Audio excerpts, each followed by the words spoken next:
One of the problems with recruiting for investment banking is not the knowledge or skills you acquire, but the access to talk with real investment bankers to put your best foot forward.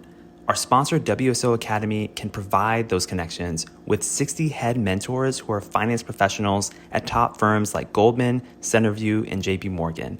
Imagine being able to get on the phone within 24 hours with one of the Academy's 1,300 mentors right before a critical interview.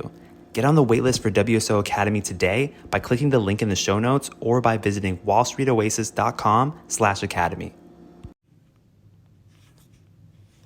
All right. Welcome to Investment Banking Insights, the only podcast dedicated to helping you learn both the technical and non-technical aspects of the investment banking process. Hello, I hope you're having a great day. My name is Alex Mason, and I'm your host. And we're talking about discounted cash flow. Discounted cash flow, all of the basics. Last episode, we talked about when you wouldn't use a DCF for a bank or financial institution, which I thought was a pretty interesting concept because it just highlights how businesses are just really different. You can't just have a one-size-fits-all answer for everything, especially when you're talking about financial institutions. But today's topic is about sensitivity analyses. Now, we mentioned this topic briefly a couple of episodes ago, but we're going to talk about it a little bit more for a few minutes here today. And the question is this: what types of sensitivity analyses would we perform in a DCF? So what types of sensitivity analyses would we perform in a discounted cash flow model? Now, let's remember that sensitivity analyses are what allows us to see a range of possible outcomes using different assumptions. And doing this helps us get a clearer picture of what could be possible from a valuation perspective, depending on the inputs that you're using. Now, remember, in a discounted cash flow model, we have all sorts of different inputs, right? We can look at our revenue growth. We can look at our EBITDA margin. We can look at the number of years that we're making our projections for. We can tweak our discount rate, our weighted average cost of capital, and all the various components that go into our weighted average cost of capital. We can kind of play with all of those things. But what are some specific sensitivity analyses comparisons that we can make? Well, here are some that we could do. We could look at, number one, revenue growth versus terminal multiple. So revenue growth, of course, a very key piece of assumptions.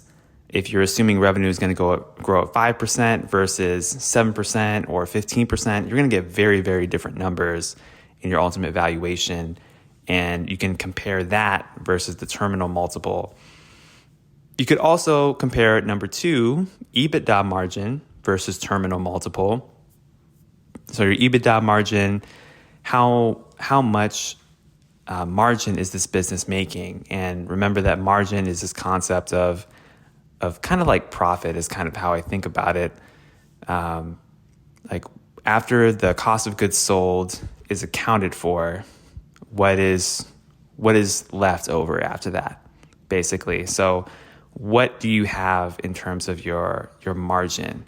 So EBITDA margin, you could play with those numbers a bit. Maybe the business is running a little bit more or less efficiently compared to some baseline assumption that you have, and you can play with a range of values for that. So EBITDA margin versus terminal multiple. And then number three, you could look at terminal multiple versus discount rates. Terminal multiple versus discount rate.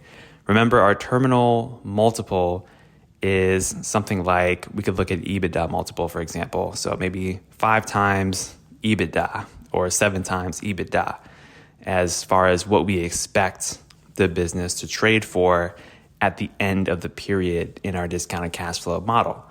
Now, we could compare those range of values to something like a discount rate. We've talked a lot about discount rate in the past dozen or so episodes. I mean, discount rate, what's your weighted average cost of capital? Is it 5%? Is it 8%? Is it 13%? What are those numbers looking like? And so if you have higher discount rates, like how is that going to affect your multiple at the end of the day? And you can kind of look at those range of values. And then number 4, you could also compare something like a long-term growth rate versus your discount rates. Now, what's the difference between these two things? Well, we know that discount rate is what we are assuming as far as the hurdle rate or the time value of money, so to speak, for the cash flows of this business. Because remember, we're discounting back to the present. So that's what that is. But long-term growth rate is a little bit different. Remember, we talked about these two different pieces of the discounted cash flow model. You have the medium-term future cash flows, so say between 5 and 10 years from the present, and then you have the long-term cash flows. And this is where you get the concept of terminal value from. So in that terminal value part of the discounted cash flow model, what kind of growth rate are we assuming? Are we assuming the average rate of the GDP growth of the country where the company resides? Are we assuming a different multiple method, like looking at the median multiples of comparable companies and using that to inform our long-term growth rate? There are different ways we can go about this, but that's kind of the difference between long-term growth rate and discount rate. We could compare those two and look at ranges of values for each of those two variables in our analysis. Now, in summary, what are the key variables we're looking at here? We can look at number 1, revenue growth. Number 2, EBITDA margin. Number 3, our discount rate. Number 4, our terminal multiple. And then number 5, our long-term growth rate. So we can play with the values for any of these things and compare them with each other in order to get a range of values. And that is our sensitivity analysis. Now, one thing that you wouldn't do, which is, I think, an interesting point, is that you wouldn't combine the long-term growth rates and compare it with the terminal multiple, for example. And this wouldn't make sense. And the reason is because the terminal multiple, as I understand it, that's what the company could sell for at the end of some time period, right? We talked about 5 times EBITDA, 7 times EBITDA as examples. But the long-term growth rate implies that the company is just growing into perpetuity. Remember our Gordon growth model where we plug some numbers into an equation and we have this long-term growth rate that's basically assuming the company is going to just keep growing and growing at some low growth rate.